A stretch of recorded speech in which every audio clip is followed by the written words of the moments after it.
So I'm going to talk a little bit about Awan Tech here. Awan Tech has been around for a long time.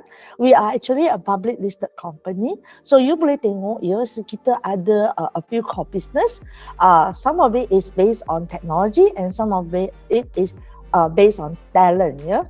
So I am going to talk a little bit about some of the offering that kita ada. So that selepas ini kalau tuan-tuan dan puan berminat untuk journey to cloud, boleh contact lah Awan Tech ya. Okay.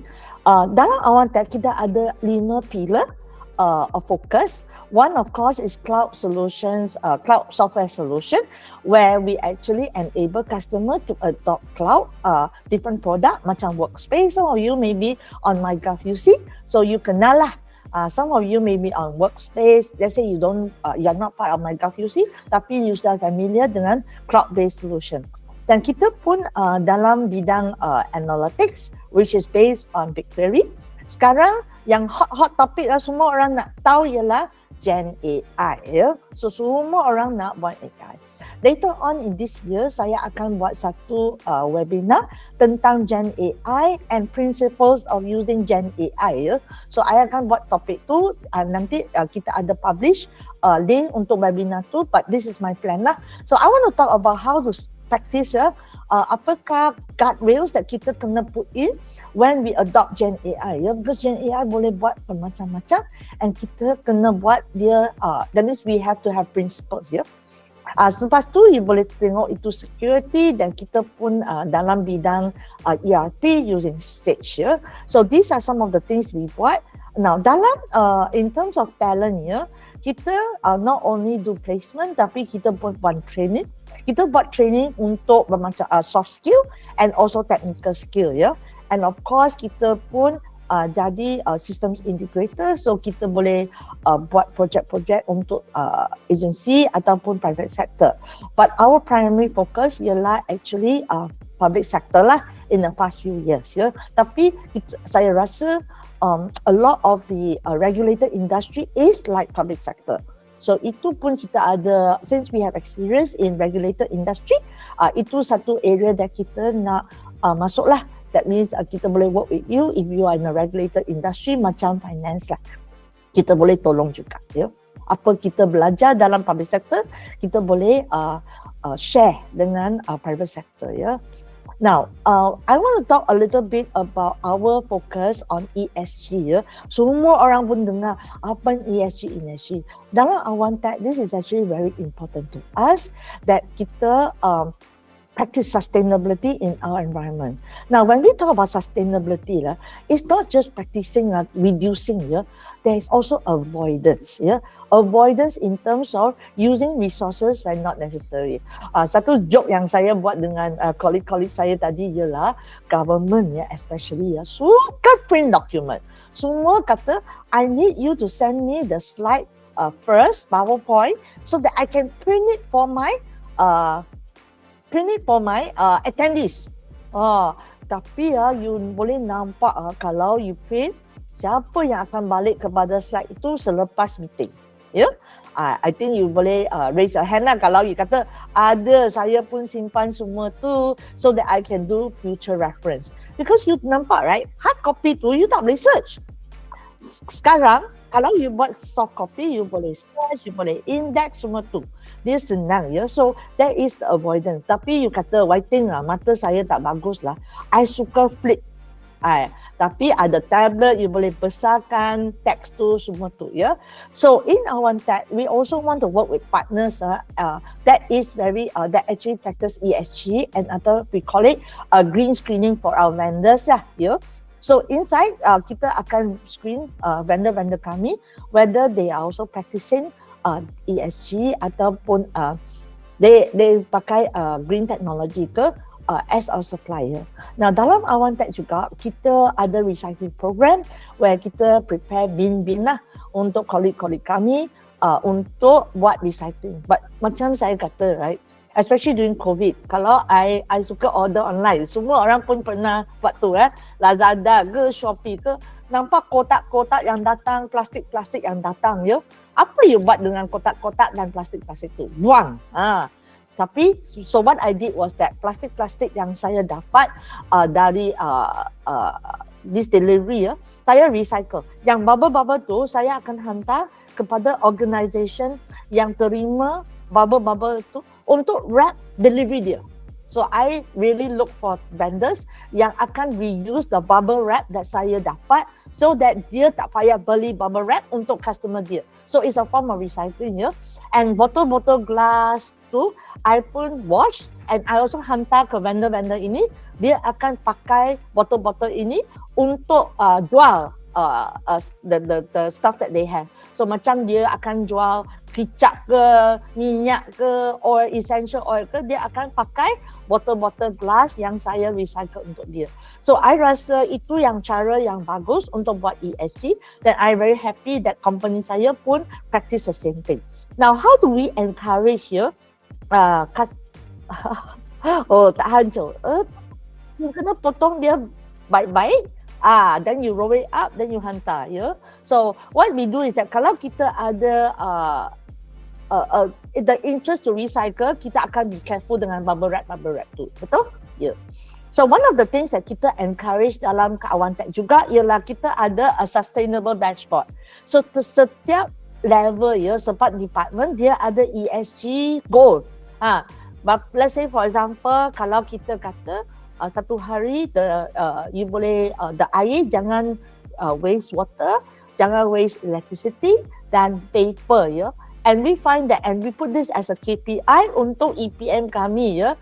So and we all achieve it as a team. So kita rasa actually it's quite effective. Tak ada orang yang leave all the lights on, dia pasang the aircon pun dia tengok temperature dia. Because everybody will need some sort of air circulation.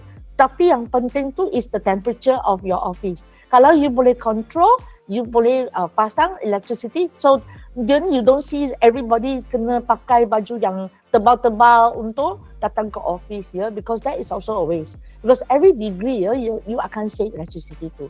So that's what ini unfortunately ya, team saya in the last 6 months tak capai ya, because ada leak dalam toilet. So itu actually one of the things that kalau kita ada go-go ini, kita boleh, we are very conscious kita leakage tu electricity. Kalau dia ada leakage dalam toilet, kita tahu ya, and kita boleh fix dan kita tak waste the water ya. So why we also work with Google ialah Google is also a company that is very very focused on ESG ya, and reducing carbon footprint. So dalam tahun 2007 dia dah buat komitmen jadi carbon neutral ya. So dia akan pakai both renewable energy dan the normal energy that we generate from fossil ya. So dia tak akan just pakai one type of energy source ya. So dalam tahun 2017 dia sudah match ya, dua. So dia macam 50-50. Now then the other way is that dalam 2020 dia sudah able ya to do more. That means they can give back to neutralize other emission ya. And of course in 2030 they want to be totally carbon free ya. Itu aim Google, and that's why Kawan Tech as a partner of Google, we are also very proud that we are also promoting technology that practices this. So kalau you tengok the article right, especially in the world AI dia pakai a lot of energy because you need a lot of computing power to generate what you think. Like for example, kita rasa Gen AI ni senang ni, klik sudah dapat. Tetapi the computing power is very important ya. So kalau you tanya Google bila kita ada data center kat Malaysia, mana data center dia, saya boleh ceritakan jelah Google akan build data center where there is renewable energy. Dia tak akan build data center yang tak ada renewable energy as the alternate source, because dia kena capai goal dia 2030 ya.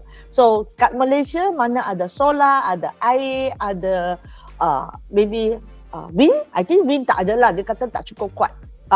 Dia tak pernah pergi Terengganu Kelantan ya. Some of them will use geothermal, tetapi Google tak pakai geothermal lagi. Dia pakai water dan wind most of the time, and solar ya, to drive their data center. So with our do, so this is some of the things that kita buat. So I harap you boleh tengok the ESG initiative as a new thing ya. Number one, you akan partner dengan partner-partner yang practice the same principle. Number two, think about your own usage. Avoidance is always better than recycling ya. So that is actually what I wanted to share about ESG.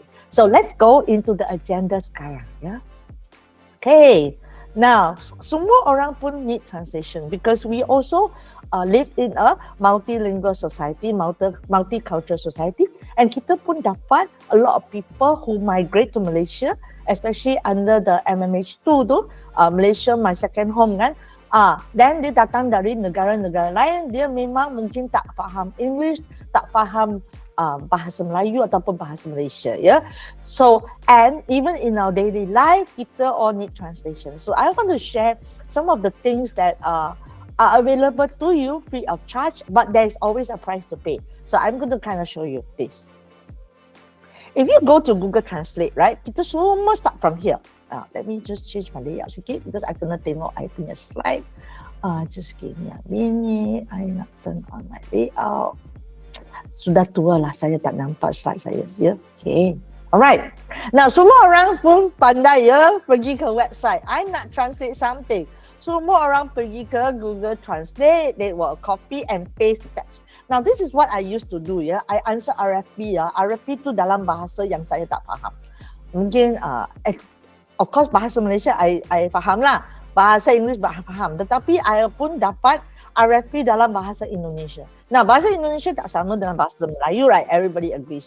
So, I kena faham apa maksud compliance tu. Ataupun saya terima dokumen dalam different languages. And what we used to do is that kita copy and paste, right? Sangat letih. Wah, copy and paste, buat translate. And sometimes translate tak accurate.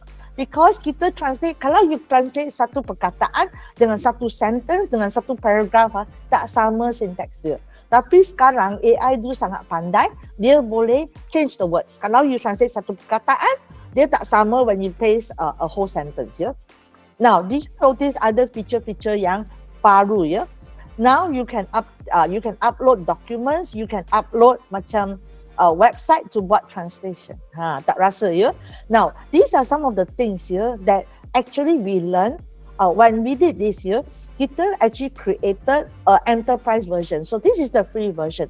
Now I'm going to give you a warning ya. Bukan kata dia tak safe ya. Tetapi you tahu right, when something is done on the internet, it is quite likely that it will be cached and shared. So when I used to work for one of my previous company ya, dia warn kita, please contract RFP, your write-up, jangan pakai Google Translate to buat translation. Kalau tak faham, please hire a translator. Wah, ini banyak mahal, banyak susah. I think all of you tahu, right? Kalau you nak hire a translator, normally they work for legal firm. And dia akan kata, oh sorry lah, translation ni saya perlu 2 minggu, 2 bulan, baru balik dengan translation. Kata, so it's actually very expensive. So how do we make it more efficient, yeah? So those are the days when we have to rely on these people. Tetapi you still need to rely on formal translator ya, because whatever is machine translated cannot be used in court. Dia macam untuk reference saja ya. So these are some of the feature that kita selalu buat ya, whatever translation kita buat, we copy and paste ya. Tapi I want to warn you, kalau you ada document official, jangan pakai the public one. I'm going to introduce to you a private version ya, so that you can use it safely within your organization. Tetapi they use the same sort of technology ya. Okay. Now the other one that I used to do ya, I think you all do this. I biasa receive translation. Label lah, manual ke. So I ada anak saudara yang actually niece lah ya. Is it anak saudara? Okay, dia belajar sekolah Cina. I dapat dokumen dari sekolah and they expect me to understand. So I sudah cerita, right? I produk sekolah kebangsaan. Memang I tengok ni macam alien untuk saya lah. Even though I'm Chinese, I tak faham bahasa Mandarin ni. So what do? I use my Google Lens here. I hover over it and I translate because the thing is a PDF. So I nak translate, I nak faham ni, That time, I tak ada a way to translate documents. Sekarang you boleh lah, you upload document, dia boleh buat translation. So I kena pakai camera. I think all of you did that, right? You pakai camera, then you hover over it, then you buat screenshot, translate. Siapa pernah buat? I think everybody pernah buat. Kalau you ada anak-anak yang belajar dalam sekolah, let's say Arab ke, you also mungkin, let's say you tak fasih, you kena buat macam tu juga, ya. So I did that for a long time, and my niece used to laugh at me. So nowadays, I tak mau pakai macam ni. I ask her to translate for me. I say, you just tell me lah what is it in English, ya. Of course, if you receive this in email punya body, ya, and if you use Gmail, you just click translate. Everything will come out in whatever language you want. Yeah? So now I find that when I receive email from the sekolah, I tak payah tanya my niece, apa ni ya? What does the cikgu want? I just buat the translate in my Gmail. Just translate. Not bad juga. Actually improve a lot. Dulu I think last time when I baru pakai translate ni, dia tak accurate sangat. Yeah? Tapi now is quite good. Yeah, if you notice. Tapi this is very susah. Kalau ada 10 page, bagaimana you nak buat this Google Translate? But it's very effective. Kalau you nak baca label. When I buy macam Korean punya cosmetic, instruction dia dalam bahasa Korea, right? I just pakai method ini. I scan, dia akan translate to English for me. Macam tu. Ataupun I receive, let's say I beli barang dari China. Menu dia semua dalam bahasa Cina, I tak faham, so I pakai ni saja, ya. So all of us do this. Tapi is there an easier way of doing this when the documents are bigger and we want to have a trusted source? Yeah. So I just want to share, like, I'm sure all of us go through this and why everybody is actually interested in translation. Yeah. Okay. Now, I'm not sure a lot of you, kalau you pakai Google Doc, actually dia sudah ada translation di dalam. So kalau you type a document, you boleh terus translate in Google Doc. Yeah.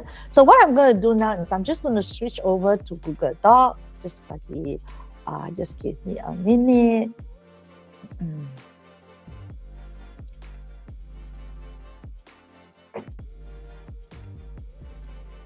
Okay. So you boleh nampak, right? Saya ada satu blank punya Google Doc.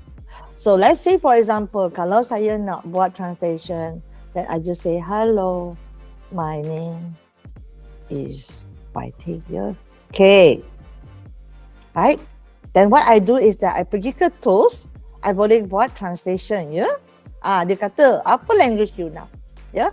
So I kata, I nak bahasa Melayu. Now, we do have Malay. Yeah. It's not just English. Of course, they will say Malay kat sini. Yeah. It's not Indonesian. Yeah. Okay, it's Malay. Okay, Malay. Translate. So it will actually come up with a document or a translated document version of the document, and it actually will sort of understand that my name is YT, and they only translate. Now, the hello, I don't know. Hi. Sometimes they will say hi. Okay, nama saya YT. Of course, it's never 100% accurate, tetapi this is one of the ways kalau you nak translate, you boleh pakai juga Google Doc lah, yeah. So if let's say you ada satu email, yeah, I tak tahu whether this is going to a feature of Google Doc that I nak share, yeah. Now let's say for example, yeah, I balik sini ke dokumen saya, yeah. Did you know that there's a feature called, you boleh kata, I nak buat satu special ialah, saya nak buat satu email draft atau meeting notes, yeah. Okay. So apa ni? So in this case, right, I boleh draft an email bersama dengan department saya ke team saya, ya. So I boleh kata, okay, let us all share and type this together, ya. So this is a interesting way of doing things. Like for example, kalau kita type in English, kita pun pernah ada this thing. So not everybody in our tech fasih dalam bahasa, yeah, because we have multiracial juga. So sometimes we want to do a formal Malay language. So all of us will actually, and some of the things that kita dapat dari Google, semua dalam bahasa English. So what we do is that kita nak respond to customer on some question, yeah. So kita collaborate together dalam document ini. So what we do is that kita type answer dia dalam English, dan kita ask Google Doc to translate to English, yeah, to Malay. Then after that, kita boleh tekan translate. Now, what is important is that why do I want to share this is that you nampak ni ya. So you can actually, after you translate or draft this email, let me just do this. This is email. Just some, okay. I boleh buat ini.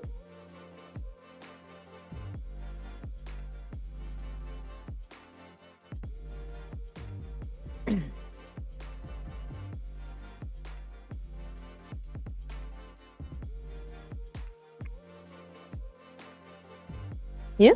So what happened is that from what you saw just now, I do an email draft. I terus boleh generate. They akan when you click the email, right?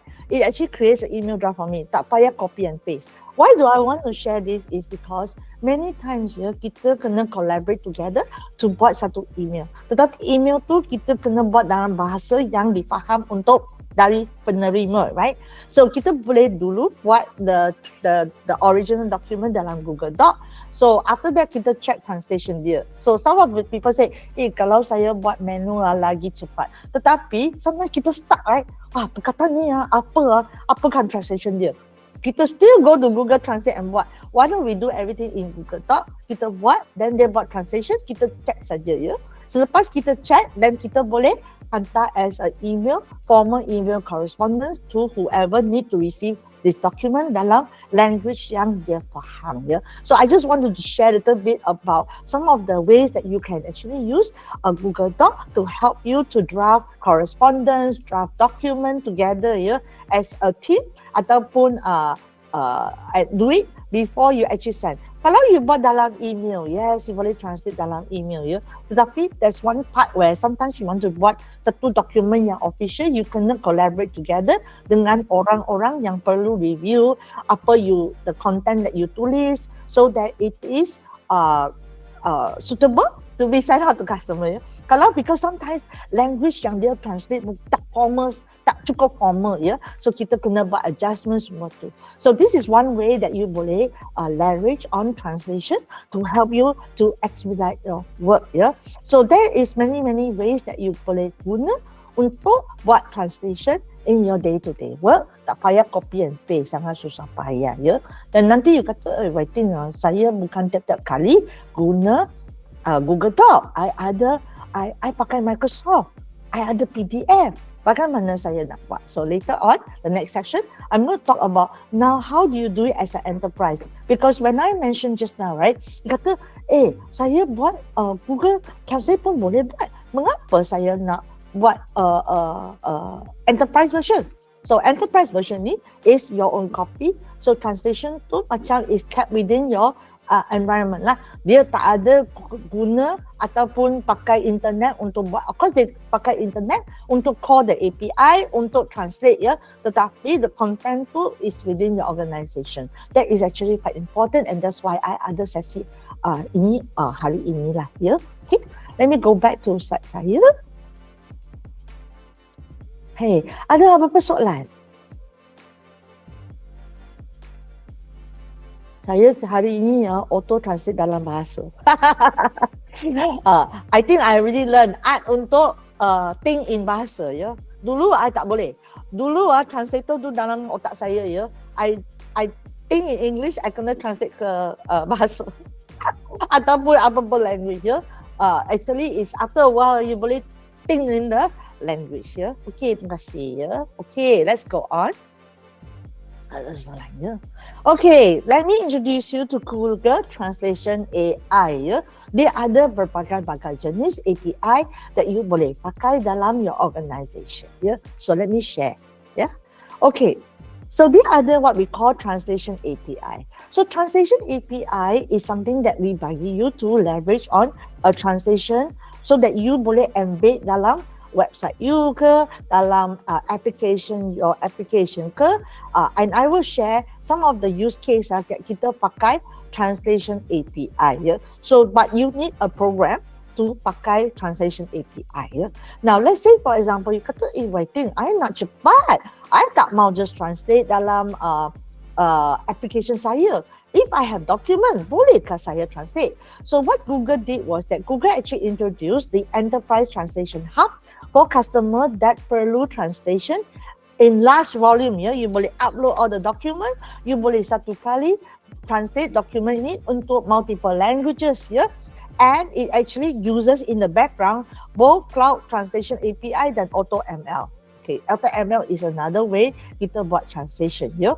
So, and it's self-service, ya. Akan tunjukkan satu demo nanti how I actually do this. Now, kalau you subscribe to the advanced version, you boleh correct the document that dia translate, ya. So, there will be a translator that boleh check the translation from Google.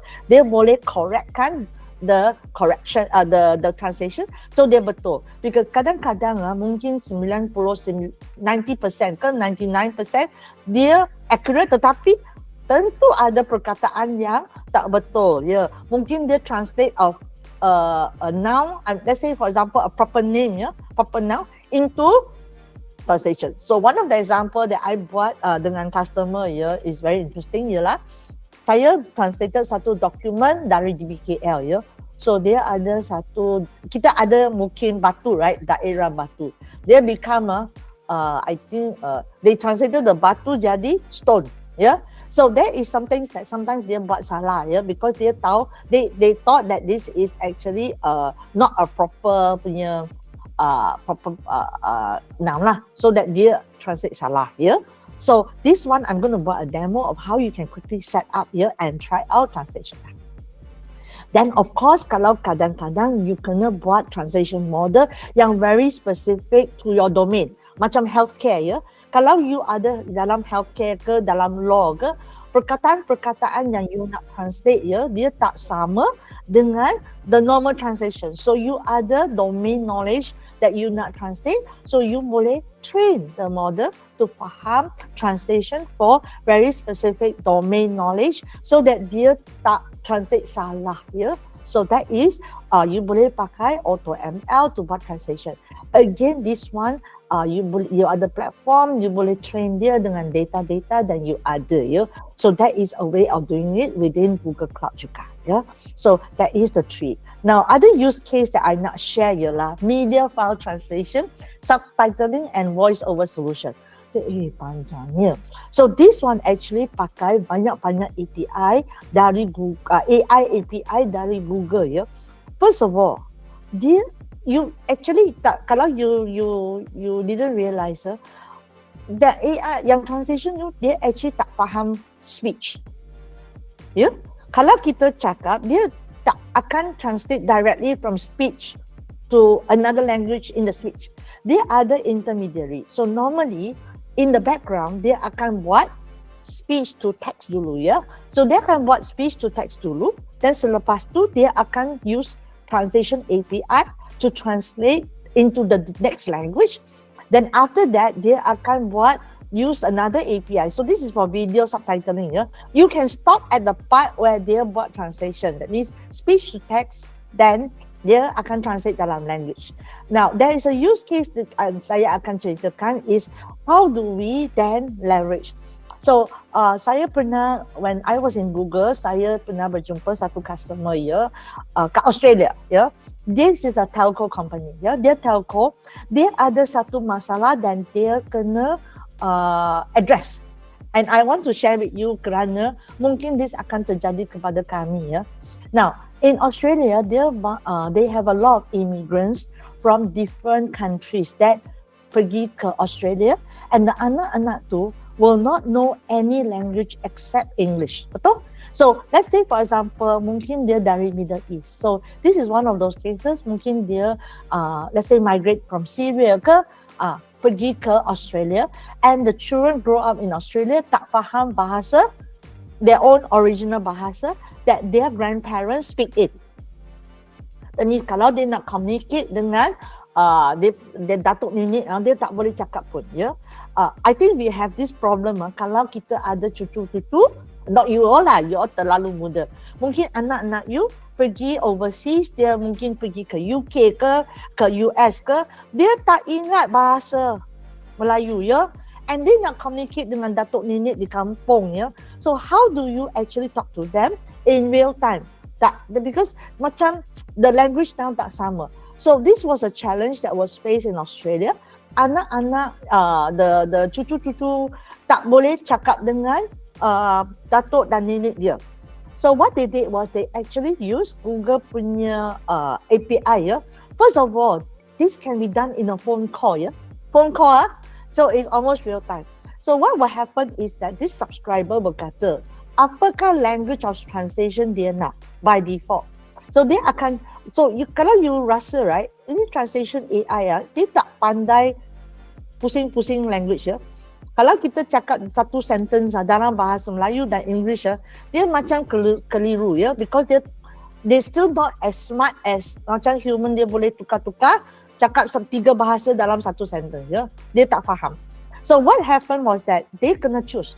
Let's say for example, datuk nenek dia orang Syria, dia kata okay, translation dia ialah English to Syrian, I think it's Syrian, then back to English So this is the translation language. So when they do a phone call or video call so what will happen is that the cucu will talk in English, tetapi apa ni datuk nenek dia dengar ialah dalam language that dia heard. Then when the datuk nenek dia cakap dengan bahasa dia the cucu will dengar bahasa English. So all this actually happen in the background where first of all dia akan dapatkan the voice, dia akan pakai the speech to text API to translate the text, that means the speech into text. From text dia akan buat satu translate, then can translate dia balik ke text to speech. Dia akan pakai voice yang sangat lifelike bukan robotic punya voice So you can actually opt for that. So this is how the telco did it to address the gap between generation that nak communicate with each other. And dia sangat cepat So this is like dia macam almost real time, you boleh dapat and boleh converse dalam speech ini. Of course, as time goes by, the translation become better and better. Dia akan semakin cepat Now this is what some of them did. So we actually also apply this dalam contact center. Kalau contact center memang kita biasanya tekan 1 untuk bahasa, tekan 2 untuk English, tapi tak ada option lain dalam Malaysia. Tapi kita pun ada citizen yang tua-tua, mungkin dia cakap unik dalam bahasa Tamil ataupun bahasa-bahasa lain that you tak faham. And so kalau dia nak call center tak boleh lah, because dia tak faham dia tak faham what the call center agent nak cakap.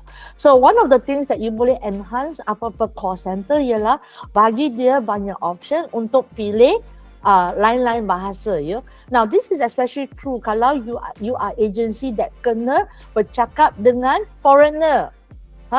Kita mungkin ada foreigner yang nak tanya immigration rule ke, kalau dia nak tanya bagaimana saya apply ini ke, tapi kita only boleh cakap dalam bahasa Melayu dan bahasa English So this is actually a big challenge for some of us kalau kita nak buat international business. Now fortunately orang Malaysia pandai I pernah jumpa most people can speak at least 3 languages. So kita tak ada masalah dengan Malaysia. So maybe kita rasa tak ada keperluan untuk belajar ataupun use AI ni.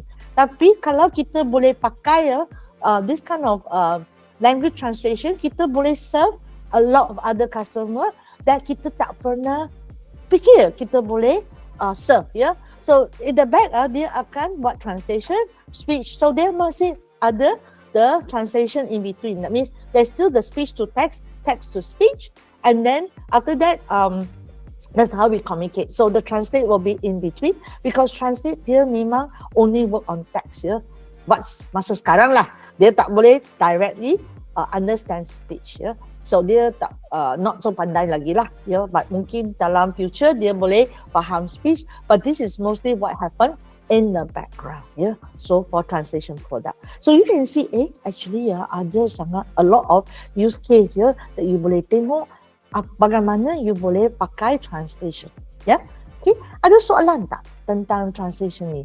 Translation sekarang dia boleh buat banyak language. I think it's like 200 over already. Tapi jangan tanya boleh buat dialect tak? Dia tak faham Hokkien lah. Kalau you ada Hokkien, you tak boleh lah. You tak faham. Tak faham tu bukan translate ya, ialah the speech to text. Dia tak faham. Ya, dia tak boleh map lah. Kalau you kata ada Kelantan, you're called Kelantan teh, right? The dialect for Kelantan. Ya, mungkin dah faham lagi. Ya, so dia tak boleh translate. So kalau dia translate pun the perkataan dia tak boleh translate. Dia mungkin buat the speech to text, tapi dia tak boleh translate the slang ya, bukan slang lah, dialect into proper language ya. Itu belum lagi. Ke tak cukup orang Kelantan ke? Okay, yeah. Alright, let's move on. Yeah. Okay. So now I'm going to go into how do you use Enterprise Translation Hub safely. Yeah. So I use this when I was in Google. Mengapa? I first explored this when it was still in beta. Yeah. Beta means that itu internal punya testing semua tu kita nak because all these AI punya this kind of AI tools, right? Dia kena belajar, dia kena train. The more data you bagi dia akan pandai ya. So at that time they open up for us to test. So I the person who buat the most bahasa Melayu punya document. Why? Because my legal team kat Singapore, my team kat Singapore when I was in Google, dia tak faham bahasa Melayu ya. So all the document that datang dari government, because we serve public sector, I serve public sector, semua circular lah, document lah, apa-apa semua dalam bahasa Melayu ya. And my poor legal team ya kat Singapore kata, kalau dia perlu orang baca ni and translate, it's gonna take them weeks because kita kena turn around secepat mungkin ya. So what I did was that I ada chance to test out Enterprise Translation Hub. Ya, dulu dia tak not as accurate. So as time goes by, dia jadi semakin baik ya. So I upload the document because I tak boleh, remember these are sometimes sensitive document. I tak boleh pakai Google Translate ya. Kalau ada apa-apa terjadi, nanti the government of Malaysia akan go after me ya.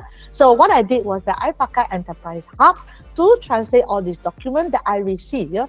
So so the first time I did it, I just buat dalam a few minutes saja, I sudah dapat translation dia.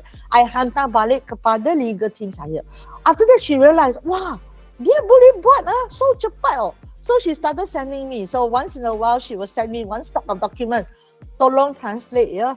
So then I just translate for her lah. But I want to share with you how you can use Enterprise Translation Hub. Yeah, how you do it is, let me just show you how do you get started. Okay. Now, first of all, the Enterprise Hub is actually part of Google Cloud Platform. So, how do you get started is that you kena ada satu account kat Google Cloud Platform. So, you boleh sign up for a free account ataupun you boleh contact Awantek. Kita boleh bagi some POC credit for you to try out this solution. So, under the Enterprise Hub, you boleh kata, I am interested. So, kita ada 4 jenis ya, API that translation that you boleh cuba. So, for me, I click on Translation Hub. So, when I click on Translation Hub, dia akan prompt saya kata, do you want to create a new portal ya? That means, you nak buat satu portal untuk organisasi, for your organization. Meaning that you create satu portal and only you and name user ya, you boleh assign user yang boleh pakai translation ini, dan kita ada 2 versi ya. Kita ada yang basic dan kita ada yang advanced ya. So advanced dia ada translator option. So nanti I akan tunjukkan dalam demo lah ya. So this is how you can get started, and after that dia akan buat satu link. So dia akan generate satu link for you, which is a URL that you boleh share dengan orang-orang yang perlu pakai Translation Hub ini. So actually this is a real Awantek Translation Hub ya. So you boleh nampak saya pilih advanced because I nak correct the translation. I nak ability to correct the translation selepas I buat translation tu, and I kena add user yang I assign to pakai Translation Hub ini. So sekarang saya ada 4 sajalah, about no, actually I got more. I have a few user and I bagi dia role apa yang dia boleh buat ya. So ini, and then after that translation ni akan stay on the cloud. Kalau you tak delete, for 90 days. Ya, that is the retention policy. Tetapi you boleh download the document and delete it from the system juga. Ya, so that is one of the things you buy. So this is the kind of a high level introduction to about Translation Hub. Now you boleh create this Translation Hub and translate. And dia actually agak cepat juga. So now I'm going to switch over to the demo so that you faham what I'm actually sharing here. Okay, so let me just switch over. Sekejap. Kalau you just lose me for a while, just hold on, ya. Okay.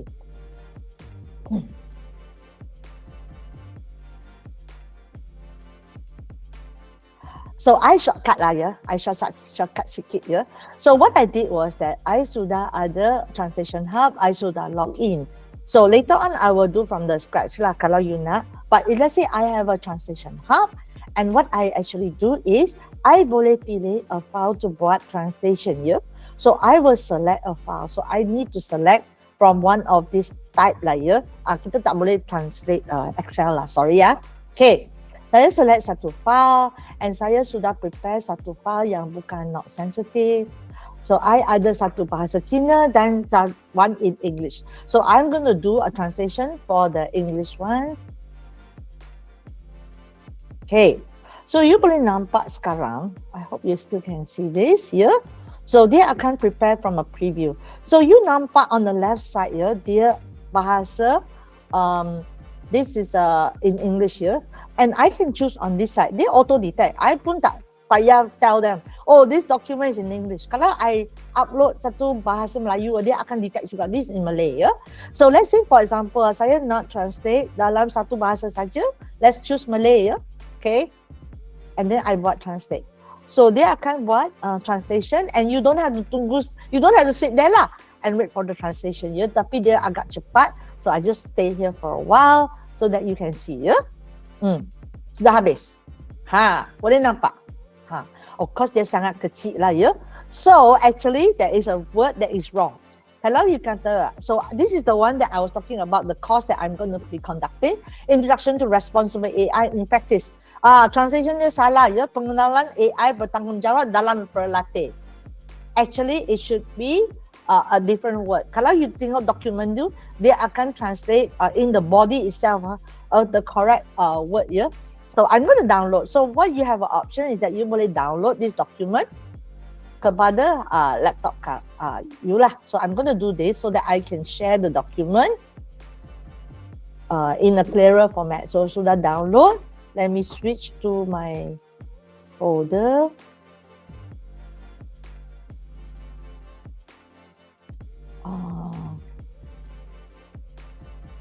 Okay, you tengok dia sudah download this data sheet and is in Malay.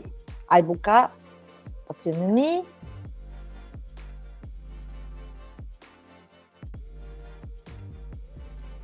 Because I find that it's very kecil, so I cannot show you. Yeah. Okay.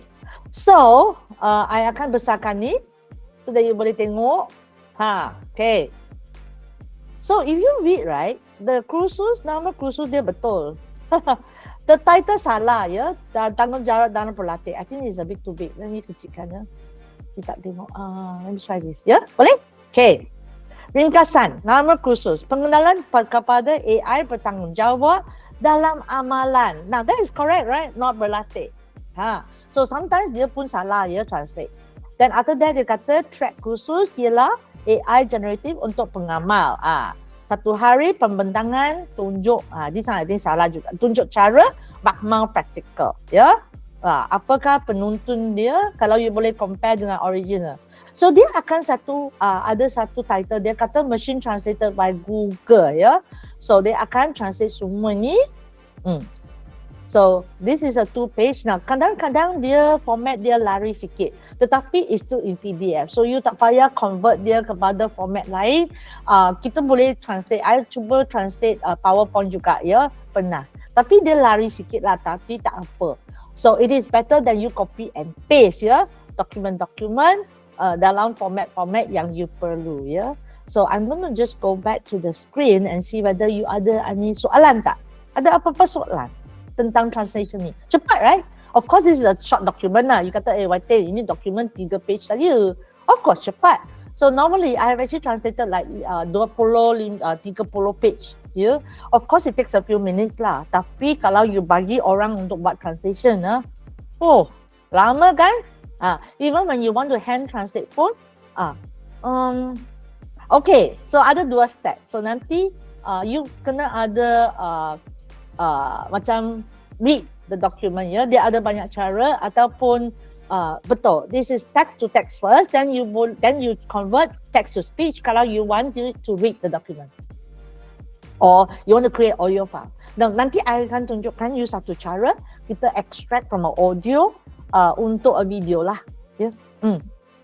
Okay, so of course it's just text to text for translation. Tetapi ini satu cara untuk translate document that you ada. Mungkin dia adalah document instruction that you terima dari vendor. Terus kadang-kadang kita pun terima document dari vendor.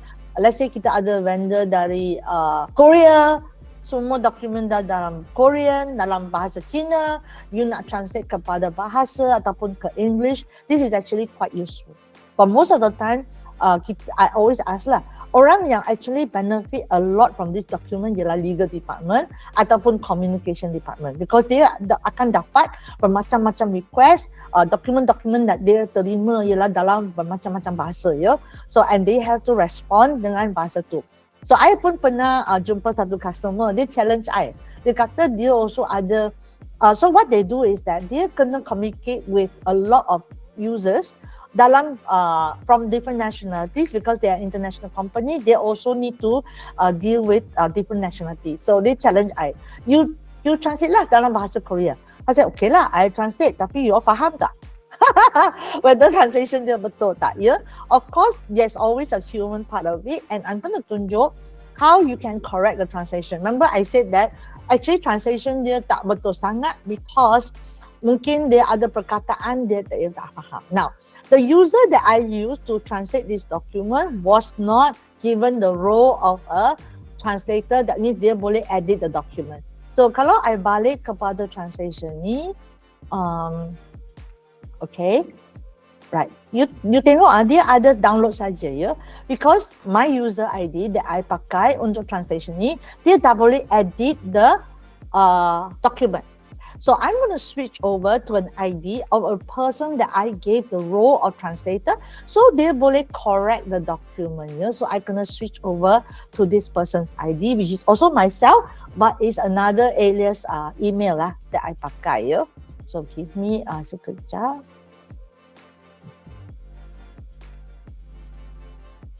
Okay.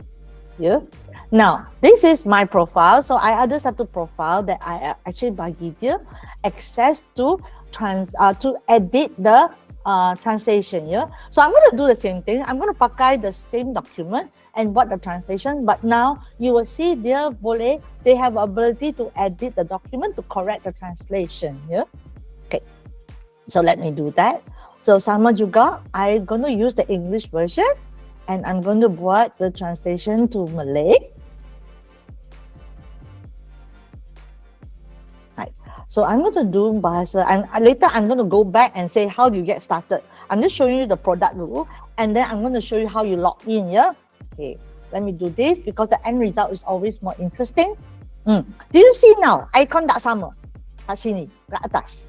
You see a pencil, yeah? So that's why this person was given a role, dia boleh edit the translated document. Now this is only available kalau you subscribe to the advanced version of Google for this. So now what I did was that, remember this one I kata title, actually I already edited this document, amalan, yeah? Let's say for example, I boleh edit document ini, and dia kata, which are the sentences that I nak tukar, yeah? Mungkin I kata, actually this document I translated before, that's why this one was correct. Instead of latihan berlatih, dia jadi amalan, ya? Yeah? Okay. Mungkin I nak correct macam peringkat pertengahan is betul, cara bertanggungjawab aplikasi AI. Okay, let's say for example, I just terbalik lah. Ini amalan I kata, oh tak betul ni. So I should say, bukan amalan lah. Practice. Boleh tak? Practice. Actually, this is not correct lah. I just tipu saja, ya. So I can either save because I not translate. Tapi kalau I submit, okay, dia akan review the document before you download, ya. So you boleh correct the translation using the human translator lah, ya. Okay. So sekarang you boleh nampak, dia document dia sudah updated kepada praktik lah, because I edited it. So this is one of the ways that kalau you subscribe, you masih boleh edit the translation then before you share it and download it. Then you say, Waiting, bagaimana I masuk translation hub ini, ya? So let me start from the very beginning. Bagaimana saya set up this particular translation hub, ya? Okay, let me just go to the Google Cloud Console, ya. I know you tak nampak.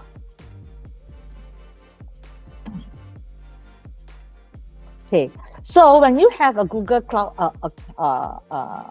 account, so you boleh macam masuk sini. Let me just use a different project. Tak apalah, dia tak pakai project pun. Okay, tak apa. Okay, so saya boleh pilih kat sini, klik. Saya boleh buat. Okay, kalau tak nampak, I klik di bawah. Translation dia di bawah, ya. I know, I hope that you all can see my screen. Dia sangat kecil, ya. Okay, dia ada AI, ya. So kita pilih translation.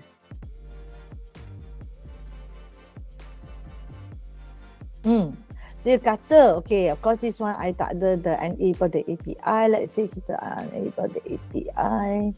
Let me just go here, ya. So dia kata I mesti enable the API untuk saya get started. Oops, I think dia dah ada access, ya. So let me go to the portal. Maybe I go back first. Sorry, ya, because this ID is only a translator, ya. Dia tak boleh buat macam-macam. Let me go back. Sorry, ya. I pergi kat sini. Okay, so I balik ke sini dengan ID saya. Saya boleh jadi start.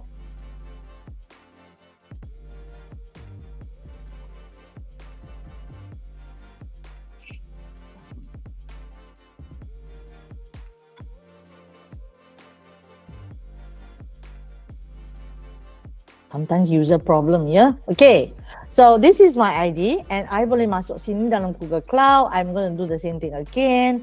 I'm going to cari my translation. Then you say, Waiting lah, selalu ke saya nak scroll ni? Tak payahnya. Let's say for example, kalau you nak selalu pakai ni, you boleh pakai what we call the pin, ya. You boleh pin, dia akan naik ke atas. Let's choose translation, ya. Cuma nampak, ya. Okay, so sekarang saya akan pilih Translation Hub, get started, ya. Dia kata, ya. So I boleh create a new portal ataupun I invite user, ya. So let's say I already have a portal, so I tak payah buat lah.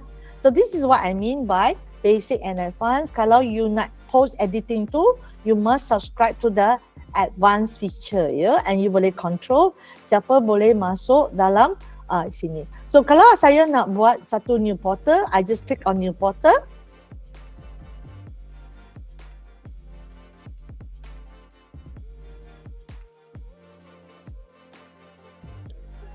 Actually, I sudah ada 2 portal, ya.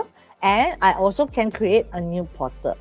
So let me just click on the advanced portal, nak tunjuk you some of the things that I have done in the portal. Okay, so you can see that just now I shared this, right? I use advanced, then I added the user. So you boleh add user and create roles for them, yeah? So for example, I boleh add user. So I pilih, let's say a new user, yeah? So I boleh assign, let's say, a new user. Apa Okay, I'm going to use Honey.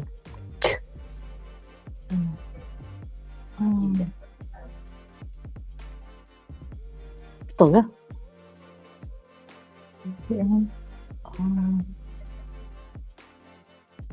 Oh, sorry.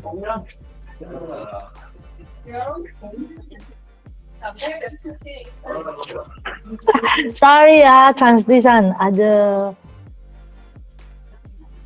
Okay.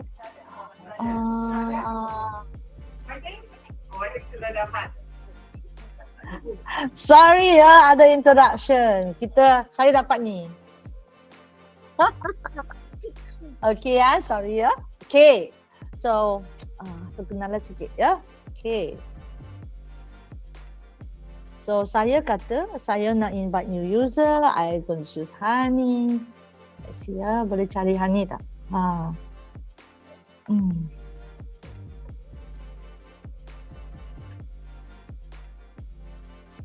Oh, dia tak apa-apa cari you. Okay, alright.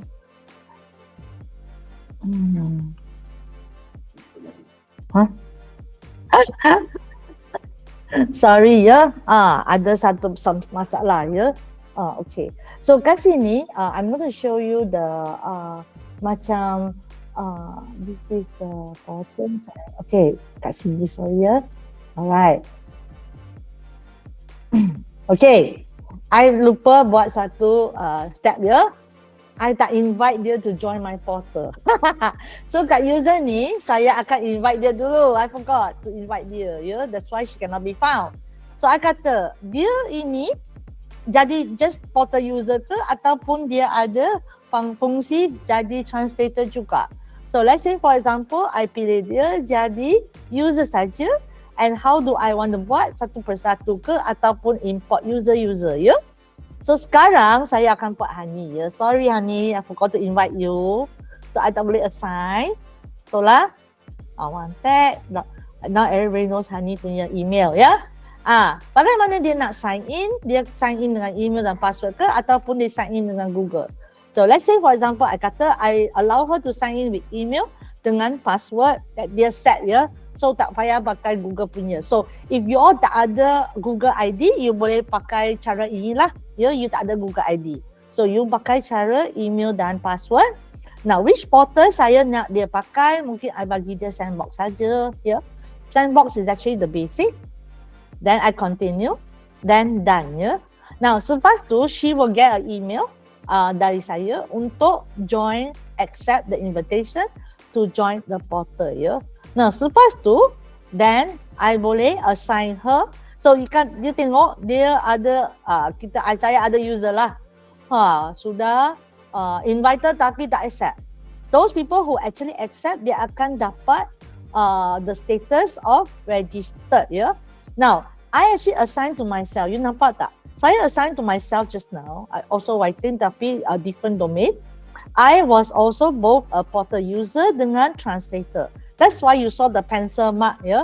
Writing by myself, I tak ada translation punya fungsi.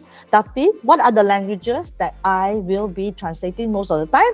English to Malay and Malay to English. Yeah. Now, selepas tu, after you have done, let's say you create a portal, dia akan ada macam a portal, yeah. And you boleh click on the portal, you boleh add her into the portal so that if let's say she already accepted, dan ini ialah URL untuk portal itu ya. So I'm going to click on this portal link, then masalah ya. Okay, so I boleh sign in dengan ini. They kick me out just now ya, but I sign in double. Okay. Wait, tak nampak right? So this is my ID. So I pilih, let's say this one.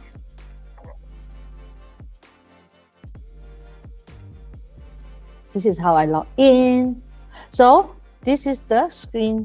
Boleh nampak Boleh nampak? Tak nampak. Kick out. Sorry. Let me just share back. Yeah. Now, after I click on the link for the Translation Hub portal, I akan dapat this screen that you used to tengok ya when I first do the translation. Ya, betul? Okay. Ada soalan untuk ini. So, charges dia by the page ya. Tapi you boleh contact us lah kalau you nak cuba ya. kita boleh tolong lah. Kalau you tak mau charge, then kita boleh bagi sikit kredit for tuan-tuan puan untuk cubalah Enterprise Translation Hub ini. Ya, ada soalan?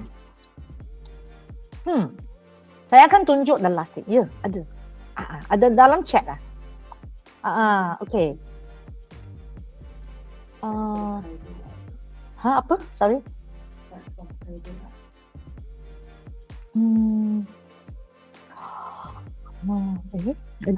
Ada soalan. Ada. Kena login lah. Oh, okay. I think I answered the other one already. Like translate the hub. Exclusion. Bypass certain words. That is part of macam glossary. Let's say for example, you boleh kata perkataan ni jangan translate ke? Boleh. Ya. Ahmad Baidru. Sorry, I tak tengok question tu. Ya. Boleh. Because then you say that this word jangan translate. Boleh. Okay. Yang tu translate text. Ya, log in to Google Cloud. Tak payah. When you are doing Translation Hub, you just need access to the translation punya portal. Then it depends on how you were given the access. So you boleh log in. Kalau you tak ada Google punya ID, you will log in with email and password. Ya. Kalau you ada Google punya ID, you boleh log in with Google ID. Ya. Google Cloud ni you only log in kalau you nak create portal. So it's for the administrator saja. Ataupun you nak cuba ada translation API. Nanti I akan tunjukkan ya. Others. Okay. Ada lagi soalan? Tak ada? Okay. Let me go to the next section. Ialah my second last section. Wah, writing ni ya. Panjang lebar ni. Okay. I always overrun, ya? Translation video. So some of you were asking about the speech, ya? So this one, as I mentioned before, translation ni dia tak boleh macam translate directly from speech. So I'm going to show you some of the steps that you want to do if you need to translate a video, ya? And I pernah buat ini untuk colleague saya lah, and I actually tested last night. Hey, kalau jalan lah, I happy saja. Okay. So when we want to buat a translation of a video, the first thing we actually need to invoke is not translation, tetapi speech to text console. Yeah. So what you do is that you instead of selecting translation, you select speech to text. Then you boleh upload a video file kepada sini. And then you continue with apakah option that you ada, ya. So I will just click. So what happened is that after you translated, this is the result you dapat. You akan dapat dia sudah translate. You boleh view the translation transcript. Dia akan detect the language kadang-kadang, then accuracy. And you see at the bottom, inilah ialah transcript dia, ya. And you can download the transcript and then buat the translation. So it's a little bit two-step, yeah. But I just did this with a video from the Yang Tuan Agong. So I was just looking for a short speech that I nak translate so that I boleh tunjuk the method, yeah. So I'm going to do it again. Hopefully this kind of jalan, yeah. So this is what I'm going to buat, yeah. So I'm going to switch back to my Google Cloud.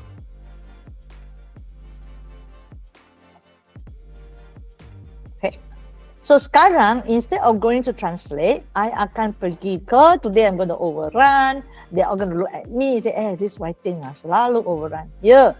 So instead of choosing translate, I pergi ke speech. Yeah. And this is what I get. So dia ada satu introduction, dia akan tell you apa you boleh buat. So saya boleh buat create transcription, ya. Okay. So you nampak screen ini, so I boleh pilih file yang saya nak upload.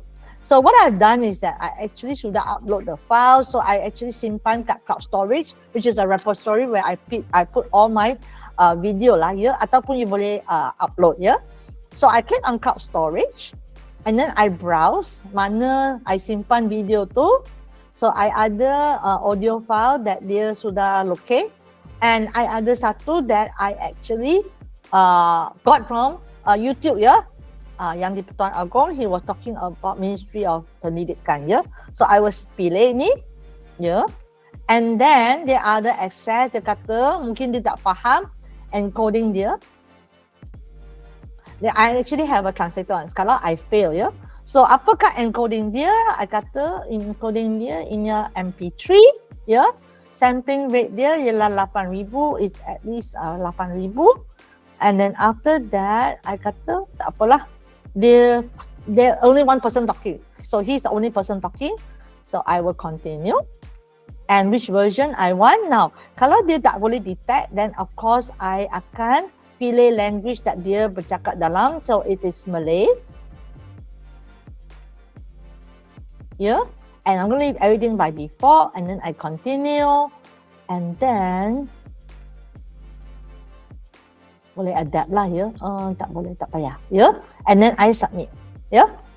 So dia akan buat the transcription from an audio. Later I will play for you the original audio so that you boleh dengar the audio and then you can match it with the transcription ya. So while waiting for this, I sudah buat satu semalam because I need to test it before I buat ya. Okay. So sekarang di sini saya sudah dapat transcript dia and the audio file dia ya. So dia sudah transcript. Kalau I nak play, I boleh play. I boleh view the transcription. Tapi dia kat bawah ya. So this is the transcription. Exactly apa minit dia cakap apa. So this is the what they capture dalam bahasa, because it's Malay, right? So dia akan dalam bahasa Melayu. So kalau you nak dengar audio dia, I hope you boleh dengar. Peguam Kanan Muhammad Hanif Katri Abdullah menggesa Menteri Pendidikan Fadlina Sidik akur kepada titah yang di Pertuan Agong Sultan Ibrahim ketika pembukaan sidang Dewan Rakyat hujung bulan lalu. Hanif Katri berkata, kenyataan Fadlina yang mahu meneruskan sekolah vernakula dilihat bercanggah dengan titah Agong menggesa kerajaan merangka dasar untuk. Okay, so you boleh nampak transcript dia not bad, right? But kadang-kadang pun salah juga ya. So what I did was that kalau I nak translate dia punya transcript, I kena download. Now some of the cases is that mungkin you ada keperluan to say, why don't I just want the transcript? Because kalau I have to have a person to listen to his speech and then type, right? Sangat susah, sangat lama, mungkin 1 minggu dia kena buat. But this transcript sangat cepat, right? 5 minit you sudah dapat transcript. So what the person will do is that the person will actually listen to the audio and correct the transcription, betul? So after that you boleh download the transcription and then you boleh buat the translation. Okay, so this is one of the ways that of course if you nak buat the video subtitling, kalau you nak dalam different languages, then you kena buat the transcoding API as I mentioned before, and then you convert it to text to speech of the translation, and then you boleh now subtitle your video. Kalau you just want to show a transcription which is translated, this is one of the method that you boleh buat lah dari audio file ya. Kalau you boleh translate this back to, then you will use text to speech to generate the audio file untuk the translation ya. So I hope that this will actually help you a little bit to understand how are the methods that you boleh buat. Now I'm going to share with you the last interesting slide ya. Is on website. Now kadang-kadang kita create website satu language saja. Then we click only bahasa English ya. So what this company did and this was a Google customer. Let me just show you here. They built in the website translation and I can buat the real demo of the website. Yeah? So this is the website called Placer. So dia nak encourage government services, dia nak give you tourism semua tu. Do you see they have an icon there to say select language? So what it does is that when they select a different language, they totally translate the whole website into the language of the person's choice. So I'm going to do a real demo by clicking on the link and then pergi ke website dia to show you what I mean. Yeah? If some of you have ever attended some of my presentation, you have seen me do this demo before. Let me just do this. I hope the customer don't mind. Ya. Dia kata, wah, I think selalu promote dia punya website. But I want to show you how, and I also met another customer kat Pakistan. Ya. Dia pun buat the same. So because they want people to come to the They are lambat sikit. They're loading the website. Yeah. Okay. Dia is running ya. Running tak? Tak run. Okay. So see the website ya. Okay. So I also pernah jumpa satu prospect, dia pun buat the same, and they are they nak promote their state for tourism. So dia tahu, because this is Pakistan, right? Their primary language is actually Urdu, and then they mungkin English saja. But they want to attract foreigners. So how do I attract foreigners kalau I tak boleh support the website in multiple languages? So they did the same thing. So when I saw it, I said, wow, they are actually very advanced. So I nak pergi sini, nak navigate dia punya website lah ya. Sana. Okay. So I can pilih satu language. So I'm going to choose something like experience placer ya. Area. So this one is still in English.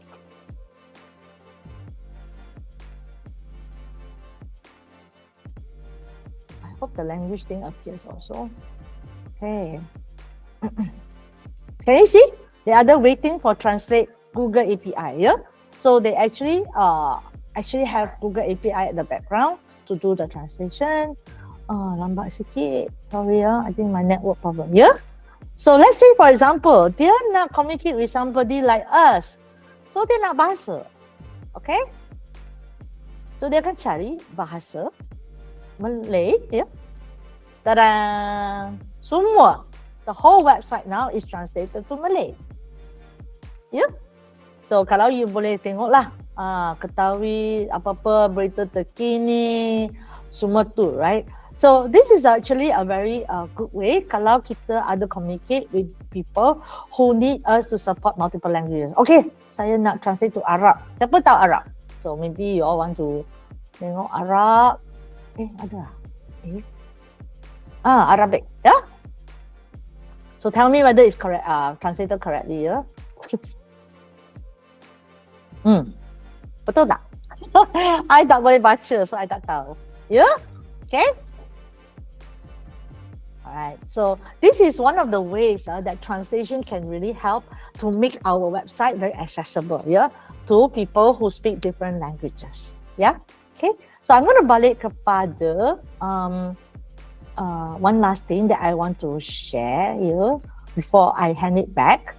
I think kita already almost time ya. Saya, okay, I want that ada provide 3 free training ya, Google Cloud Platform, Fundamentals Core Infrastructure on the 15th of May 2024. And luckily I put the correct year ya, I tak silap. So please scan this QR code to register. Kalau you tak sempat, maybe later on kita boleh send to the attendees ya untuk sign up for this training lah. So maybe I'll just give you 1 minute untuk scan the QR code kalau berminat to join us for this free webinar. It's 1 day ya, 1 hari ya, bukan 1 jam ya. You akan dapat hands-on experience dengan lecture lah ya. Okay. So I akan tunggu I guess 1-2 minit sebelum I hand it back to my colleague lah, ya. Ada soalan? I hope that you all will sign up for this class to belajar more so that you can actually go in and navigate Google Cloud so that you boleh cuba the Enterprise Translation Hub, set it up for yourself to try out ke ataupun explore apa-apa different features dalam Google Cloud that you might be interested in, ya. Okay. With that, I hand it back to Shil. Yeah. Okay. I hope that today has been useful for you lah. Thank you very much. Yeah.